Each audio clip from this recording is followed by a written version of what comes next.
Hi everyone, it's Plastic EP coming in from Melbourne, Australia. Let me tell you, I've got a fantastic guest with a fantastic book. It's Aaron Badgley coming in from Canada, and there's his book, right? Dark Horse Records. It's the story of George Harrison's post Beatles record label. How are you today, Aaron? I'm doing very well. How are you, sir? I'm doing great. Now, I just want you to tell everyone about the book. When did it just come out? It came out earlier this year, and I've had a great response, and people seem to like it. And I mean, I've had some criticisms, but yeah, it's been out for a little while, and it's just a book about George Harrison's Dark Horse label and that period of his career that doesn't seem to always get covered so much, in books. Well, let me tell you, it fascinates me. Anything George Harrison is always interesting because he's supposedly the quiet Beatle. But at the end of the Oh, breakup, he wasn't that quiet. As I said, he had so many songs, and for so many years, it was Paul and John songs, right? And then yeah. when something came out, it was like, wow, I'm sure Paul and John got a shock and thought, he's got songs right up there that people love and are selling. It's true. Well, one of the funniest slash saddest stories is the one with Frank Sinatra singing something. And he said, not only is this the best Lennon and McCartney song, this is the best love song of the last 50. And there's George sitting in the audience, like, oh, poor George, right? Unbelievable. Now, how long did it take for you to research the book? Oh, I would say about 3 years, give and take. I mean, I was working full time, so I was doing it morning and night and weekends. And tr you know what? Trying to find information on George Harrison and Dark Horse that time period, I had to go to like magazines at the time. There's not a lot, there's no books. So, and I had to go to interviews and stuff like that. So it took me about 3 years in total. Unbelievable. Now, let's go through some of the book. Tell us some of these fascinating stories of what's in the book, because to me, it just fascinates me this period. And he had t shirts and he was selling quite well. Well, you know what? It is a fascinating period because he really helped a lot of artists. So for when I interviewed Splinter, who was one of the first bands he signed, he spent 18 months on that album. He produced that album, played most of the instruments, toured, did his own Dark Horse album, and produced Ravi Shankar's Shankar Family and Friends, played on that too. But he was working all the time, and he had the studio in his home. And the funny story was that Splinter were not vegetarians, and he had a kitchen, and they would cook these great meals for all the bands. But every once in a while, they say, George, we're going to have to go down to the village for KFC, Kentucky Fried Chicken. We eat chicken.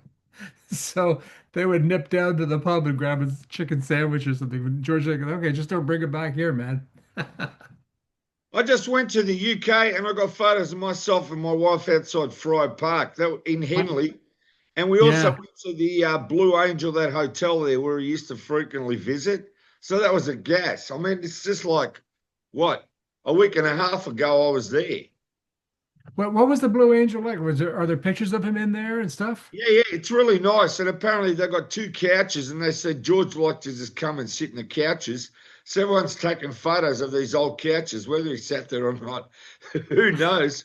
But I can tell you, lunch was great, and the water there along there, that like river with the boats, it's just a very pleasant, you know, how can I say, a pleasant area, a pleasant town, and very nice shops. It was just a bunch of fun. How was Henley? That must have been just pretty incredible to see him. I've never been there, so it must have been amazing. Yeah, you got to go. I went on something called the Magical History Tour that's run by Oh, Charles Rosenet in the States there. You can look up Liverpool Productions, and he does tours every year. He's been doing it for something like 45 years or something. So going there, and everyone's just outside the gates taking photos of the gates. And it's like, I don't know, you have to go and see it to feel it. It's like being outside strawberry fields. The I same didn't thing. know. We took photos outside the gates, and it's a Yeah. similar feeling.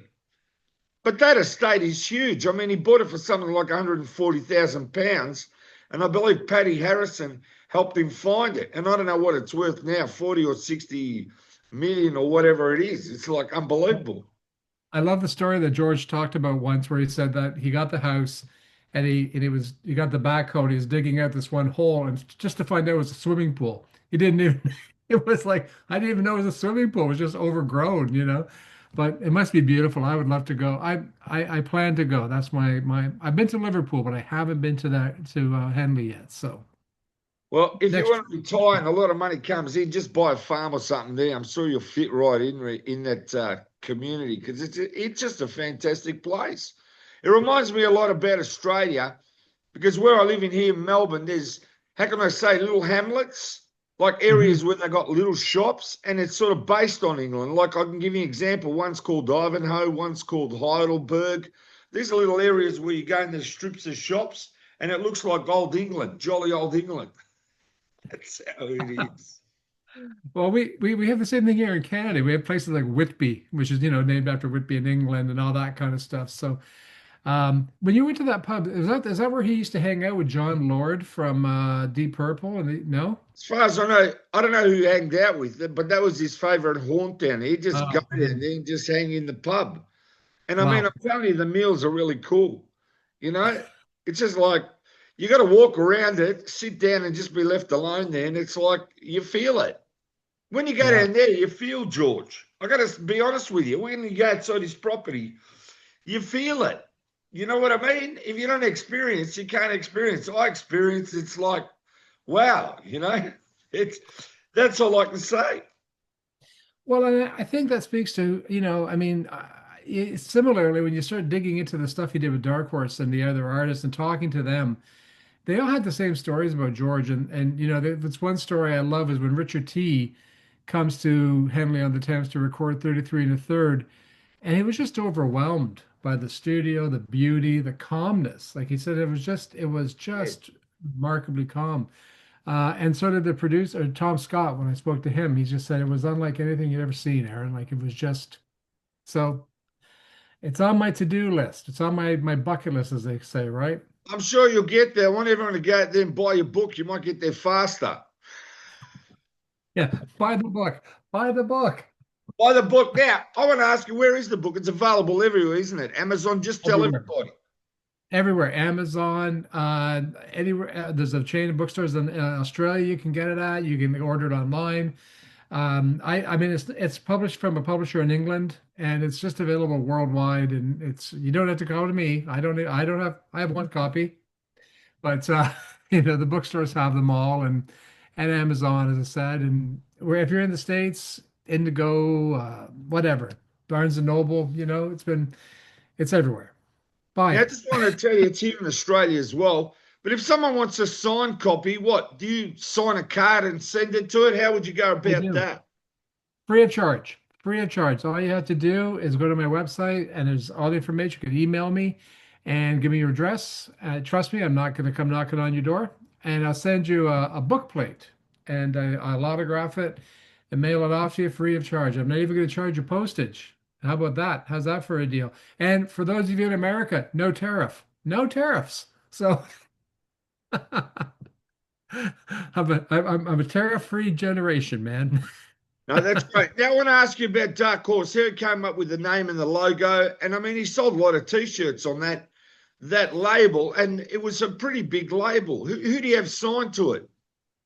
Well, he had a lot of people signed to it. He had a group called Jiva, Ravi Shankar, Splinter, Henry McCulloch, who played with Wings. Yep.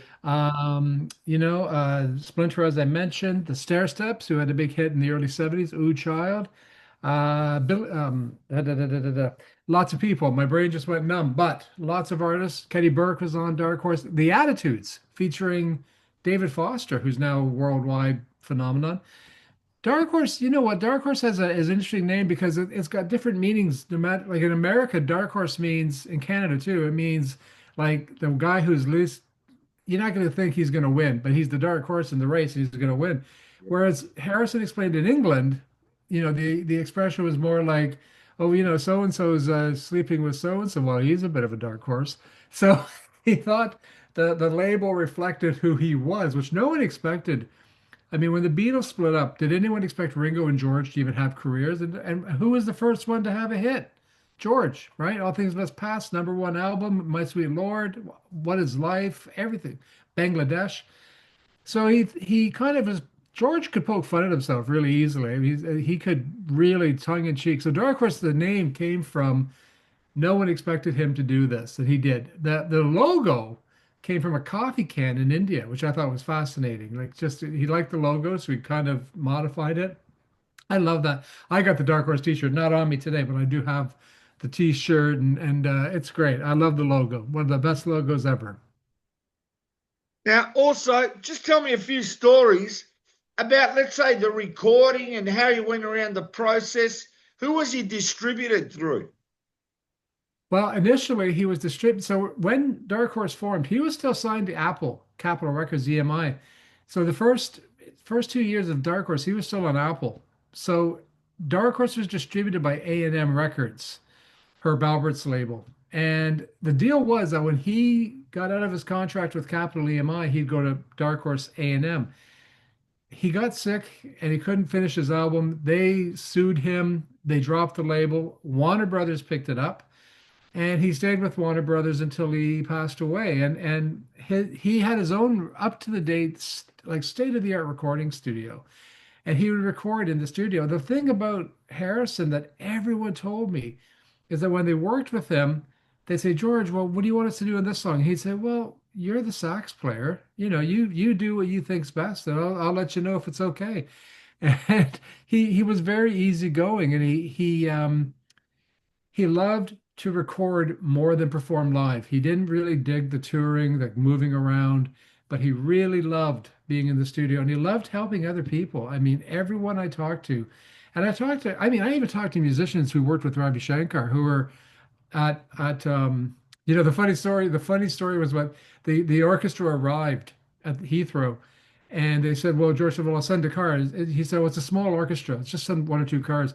Well, it's 60 piece. So they're all trying to fit into these two cabs. And he said it was like a Python skit when they pulled up. Well, they're just piling out of this cab. It's But like the Beatle cartoons where he just rolled out of the cars. you remember that? Yeah. Yeah, that's great. So yeah, he had a very at ease working style. And then when Dark Horse kind of got rid of the other artists, he focused on his own career. The only thing that Harrison wasn't keen on doing was promoting. And he didn't really promote. Like, there's an album called Gone Troppo, which I think is an absolute stunner of an album. But he didn't do anything to promote it, so it did nothing over here. And or in England for that matter. But you look at Cloud Nine, and he did Yeah. interviews, and he was on television, and it made number one. So he knew how to play the game. He just chose not to. I love that CD. I've got it where he's standing there with the guitar. It's just like Yeah. such a cool album. And I've got to say, when he moved on to the Traveling Wilburys, most of the members were dying. Like, as I said, Roy Orbison died and they were going to get Del Shannon. That's what the rumor. Yeah. And then he passed away. And it was like, those songs are classic too. So I'm just saying, once the Beatles finished, he was able to do what he really wanted to do. Well, that's the amazing thing. Yeah. He got out from under the Beatle wing. And again, who would have imagined the Traveling Wilburys would ever have Bob Dylan, George Harrison, Tom Petty, Roy Orbison, and Jeff Lynne. Holy smokes, man. That is a super group if there's ever been a super group. And what a super album. I mean, that album is just top notch, right? Yeah, well, I'm saying I went to the UK and my good friend there, David Stark, they got a cover band. It's called the Trembling Wilburys, right? And I went to see them live and we packed out the house there and they're doing the numbers and they're cracking jokes. Like one of their members sounds like Bob Dylan, right? And the other guy looks like Roy Orbison. And they're playing Cool. live to the crowd and they're loving it, right? So you get the chance in the UK to see the band. Make sure you see it, right? The Trembling Wilburys, because they were fab. The place we went to was beautiful. We're sitting there and it's like 5-star. And I'd come all the way down from Liverpool and they're just playing out the whole album. It was unbelievable. Was that in London? Yeah, no, yes, that was in London. That's right. Yeah, okay. You know what? Next time I'm in London, I hope they'll be playing. I've never seen a cover band for the Traveling Wilburys, so that would be, and they're called the Trembling Wilburys. Yeah, I was blown away looking them up, and I love it how they exaggerate things and talking during the songs. Like the guy Yeah. that plays Bob Dylan, he sounds like Bob Dylan, and they're interacting with each other and cracking jokes during the end of the song. So you're not only getting the songs, but you're getting some comedy, and it's very light and just happy, joyous stuff. I loved it. My wife and I went away from there, and we were Okay, just blown away.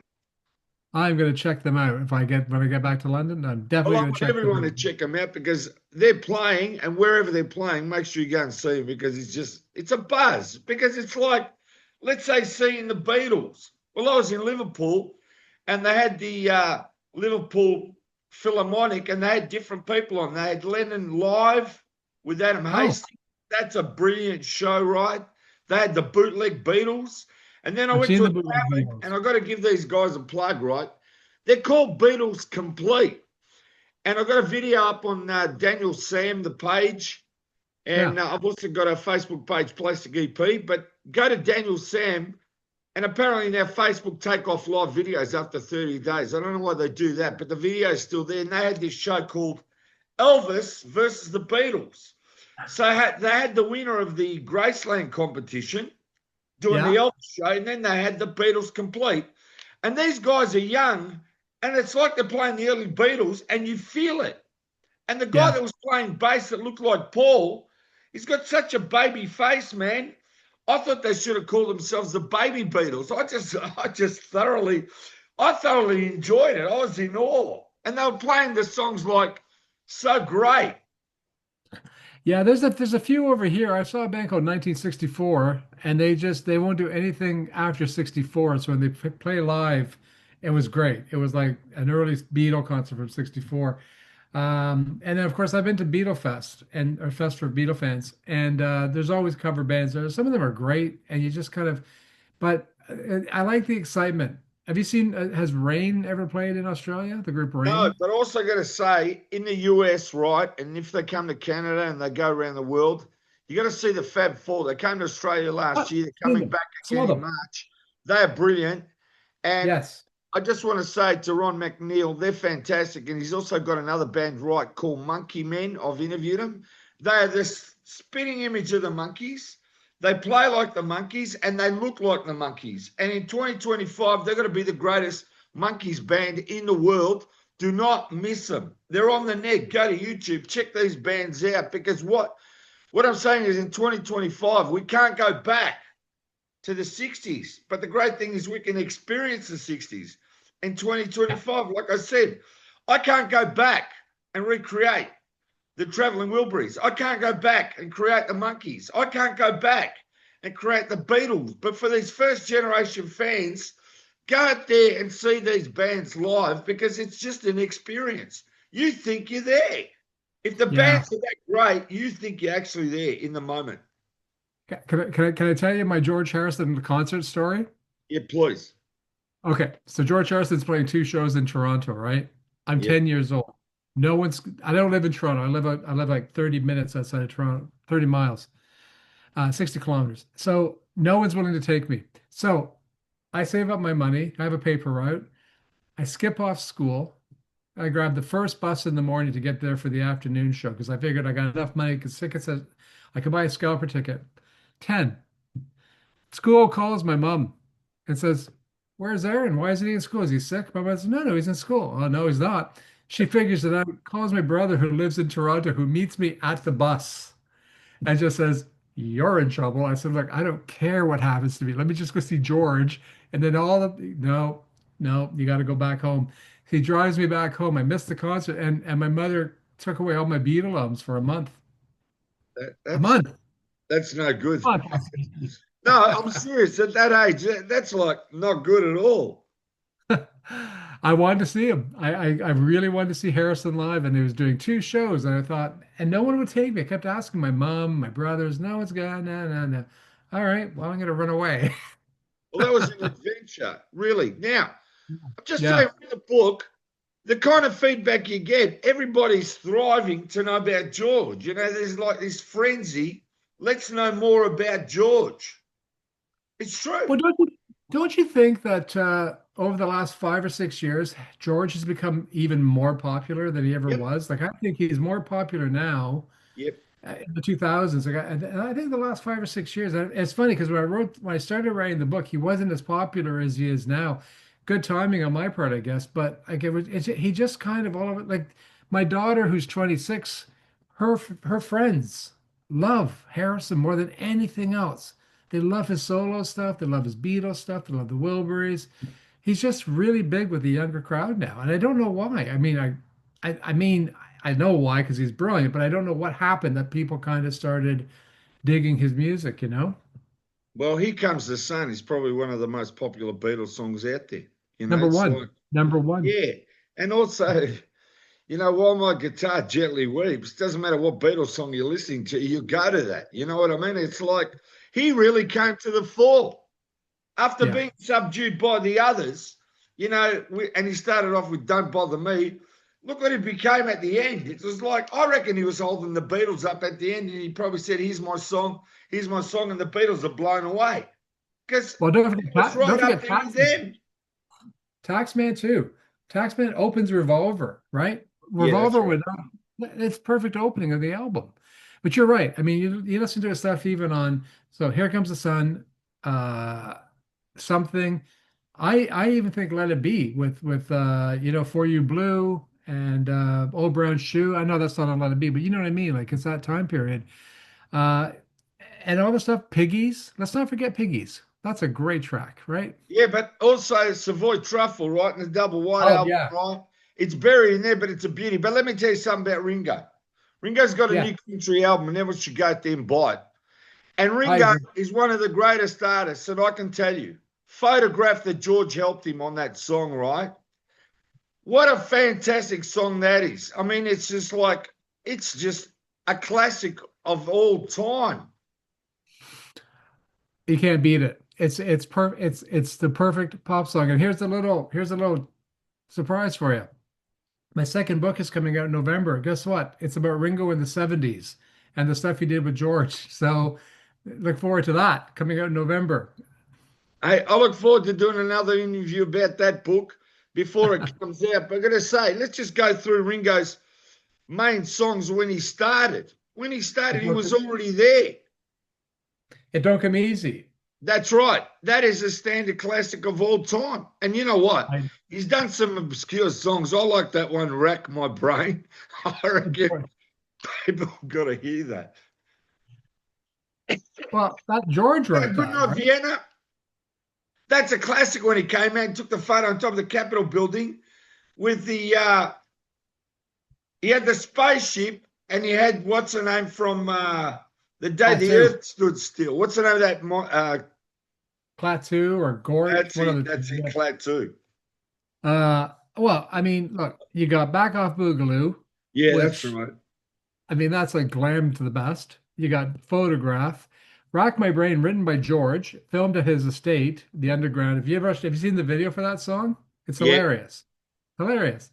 I love Ringo, and I think he's underrated. But he's his new album, Look Up, the country album, yeah, that's all phen right. phenomenal, phenomenal album, phenomenal. And I So also got to say, right, what people got to understand is those guys, the Beatles in 63, 64, the most famous names and musicians in the world. The greatest drummer that's famous is Ringo Starr. And even yeah, today at 25, it's like he is the number one famous drummer. They never lost that. Same with no, George, same with Paul, same with John. They never lost it. No, they never lost the crown from back then. And I'll tell you something that I've never liked, right? When the Beatles made it in 64, you had all these journalists coming to them and going, when's the bubble going to burst? When is this over? When is that? When they're at the top. Now, that's yeah, not easy to take. You've made it and you're going higher and higher, but you've got all these journalists trying to push you down, telling you when is this over, and it never ended. I no. mean, they didn't need that. There was like a monkey on their back. And they had to push that away and just do their thing, and they did. Well, last year, Liquid Now and Then came out. It was number one worldwide. This is a group that broke up in 1970 and they're still topping the charts, right? Yeah, And young people, old people, you're right. Ringo Starr is still number one in terms of you say drummer, rock and roll drummer, you're gonna go Ringo Starr, right? that's it. Yeah, and the Beatles, I mean, I don't know that anyone who was asking that question back in 64 could imagine that in 2025, you and I are sitting here talking about a band that split up 50 years ago, right? I mean, it's incredible to say that. It really is, if you think about it.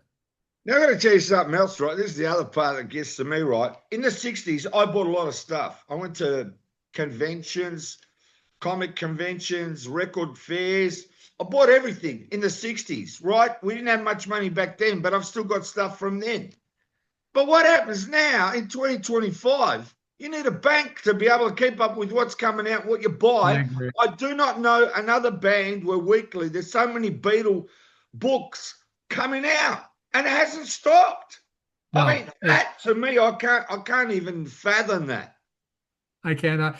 Well, it's funny you say that. I mean, I go back to the days, I don't know if this would be Australian money, but I'd go buy a 45 for 79 cents single, and then the album would come out 3.99, and it was no problem, right? But now, I mean, look at the new Lennon box set. I mean, it's extremely expensive, but that's one of the things about how I got into Dark Horse. I said to my mom when I was a kid, I said, I'm going to buy every Beatle record.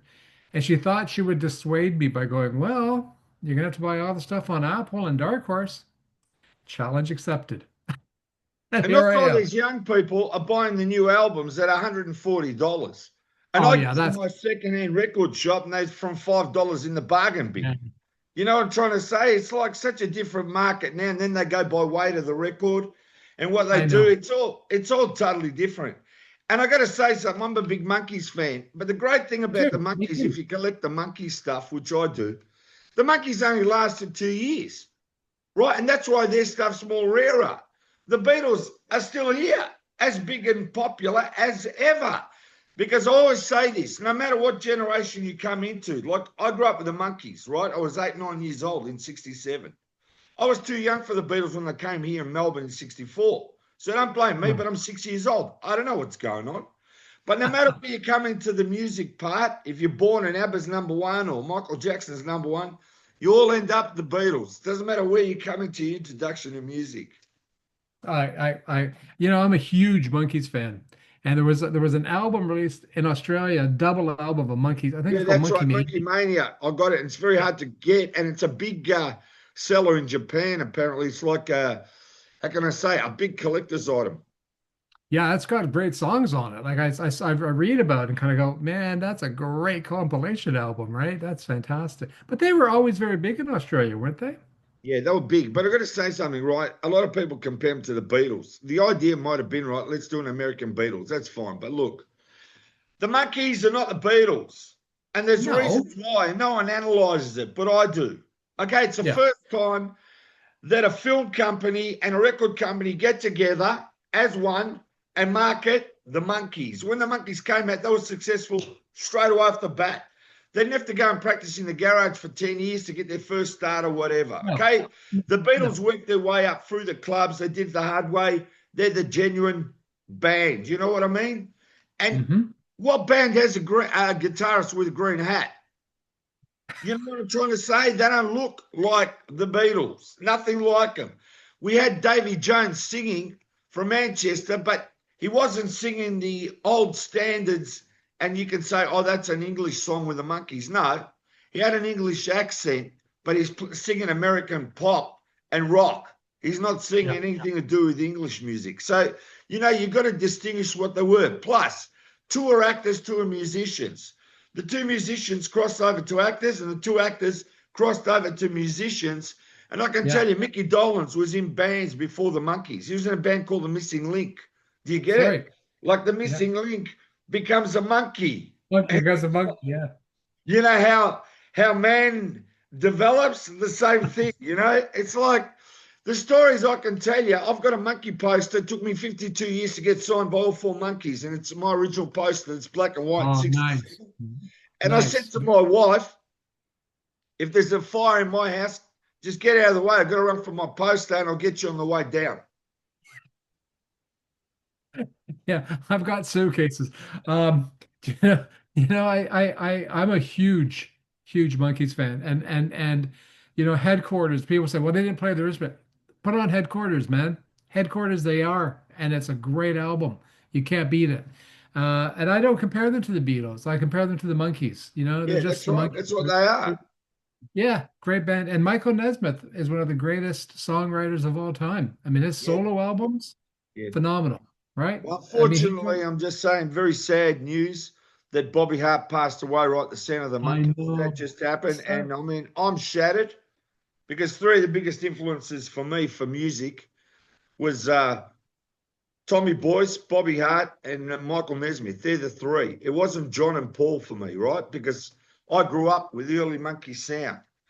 But as I said, everything in the world is about entertainers. The Monkeys were entertainers. They were total entertainers. They didn't come up like the Beatles. The Beatles were entertainers too, but of they course. put in the hard slog, and they're a natural band where the Monkeys were put together by producers for a TV show. And then they went out and they played live. They did everything they needed to do from the other side of the pond. And I mean, they got a lot in common. Brian Epstein, when the Monkeys came over and played London the stadium in 67, they sold out shows and Lulu was the opening act. The Monkeys admired the Beatles. That's the difference. They were fans of the Beatles and they were happy to be second or third place. It didn't bother them. That's the great thing about it. When Sergeant Pepper came out, luckily Headquarters got the number one before Sergeant Pepper knocked it off. And who was sitting during the sessions of Day in the Life? Michael Nesmith. I mean, they were That's they right. and the famous George Harrison story where he told Peter Tork, "Look, I play the sitar, you play the banjo. Embrace it. You don't bury it. Play the banjo." So yeah, they were huge fans of the Beatles, and the Beatles really respected them. I mean, they just and that's saying something. When you get the respect of the Fab Four, right? I think it sums it up right there, in my opinion, right? Yeah, So John Lennon got it. He said, "You guys are the Marx Brothers of TV." He got yeah, it. I mean, he's right. He understood it. He understood it from the beginning, and they all did. And that was a, and then you mentioned the Beatles coming up the hard way, and they were friends first, right? I mean, these guys were childhood friends. George and Paul knew each other since they were teenagers, and I mean, Ringo came later, fair enough. But these guys were friends, and they still are. Recently, Paul and Ringo having dinner together, and I mean, it's got to warm your heart to see those two together all the time, right? I mean, I'll be So honest with you. If Paul and Ringo put out an album and just call it Paul and Ringo, there's no expectations. It's got nothing to do with the Beatles. I'm being honest. Just call It's it not Paul and yeah, Ringo. Take a photo of yourself, put out an album, give it to the world. You're not competing with the Beatles. It's just you two guys in 2025. It's no big deal. That's how I see yeah, it. Like yeah. traveling Wilburys. George is in there with everyone else because he wanted to play with them, and they did it, and it's great. It lives forever.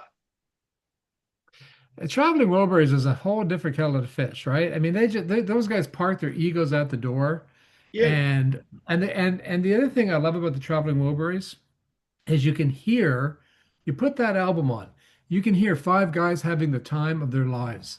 They're having a hoot, laughing. I mean, you don't hear the laughing, but you can hear the fun, you can hear the excitement.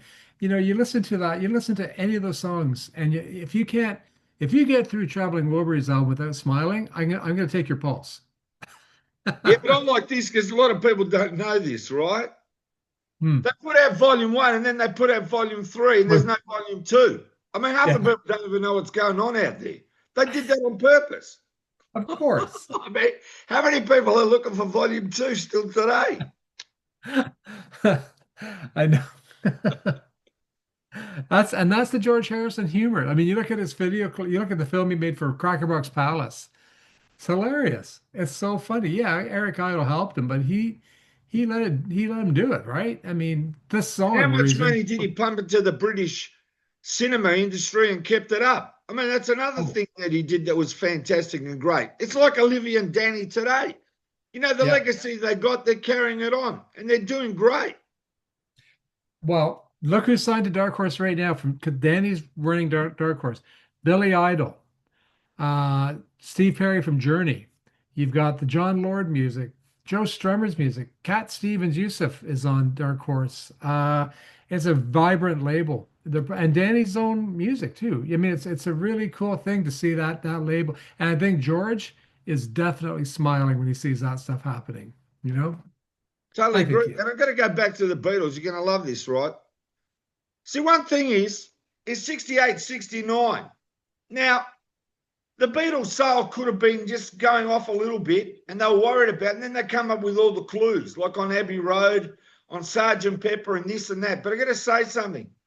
To be able to do what they did and put the clues in the albums, people were buying the albums for the clues to see the albums too. It wasn't just the music then. And I got to tell you this one, I don't know, and even today, it's beyond me how you got the Sergeant Pepper drum, and I say this, and you get a mirror and you put it halfway and it says, I, he who died. Yeah. How can you even do that from, I still don't know how they did that.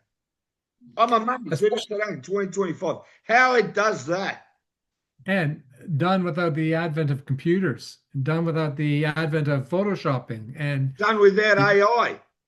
without AI, all done in the lens, as they say, in the lens. Yeah, I mean, they were pretty. How did they do Sergeant Pepper on 4 tracks? Yeah. I Oh, mean, four that's tracks. How do you insane. bounce that much stuff on 4 tracks? I mean, That's absolutely insane. When you look at today, you and I can sit down with our garage band and we have 150, 200 tracks open to us. They had four and they did Pepper with an orchestra. Unbelievable. I don't know. So, I've, 4 tracks. I find it hard to believe. That's just me. yeah, it blows me away. And so hey, as they say in Yellow Submarine, nothing is Beatle proof. So they managed to pull things off. I think they're geniuses. They were Yeah. just geniuses. And George rose to the top. You know what I mean? Like he got the chance to get out from under that. I mean, look at this concert for Bangladesh. Look Yeah. at that concert. You wouldn't have Live Aid without it. Bob Geldof said that in Live Aid, Geldof in 1985. He went to George Harrison for advice. Can you believe that? Right? So there you go. It's Now, all here. Aaron, I want you to hold up your book. That's it. Hold it up. Show it to everyone. Just take it back a bit. Make sure you get the book, right? Dark Horse Records. It's available everywhere. It's just such a fantastic book. You've got to read it. We only covered a couple of the items there, but I'm saying it's there. Go out there and buy it. And as I said, if you want Aaron to sign it, get in contact. Tell them all your links now, Aaron. Yeah. Just Aaron/Badgley.com. And feel free to write me. Also, you can reach me on Facebook, Aaron Badgley, music author. Easy peasy. And if you want to send me a message that way, no problem. Any way you want to communicate with me, I'm here. You had no problem getting in touch with me. No, not at all. Let me tell you, this is a fantastic interview. And we got the best interviews coming. Don't go away because Plastic EP has got a lot of things happening. And let me tell you, Aaron, what a fantastic interview. And we thank you so much. I can't thank you enough. I love talking with you. And quite frankly, if I would love to come to Melbourne and just hang out with you for a couple of days, man, I think we'd have a blast. I got no trouble with that. We'll see you down in Melbourne. Okay. Thank you. Thank you.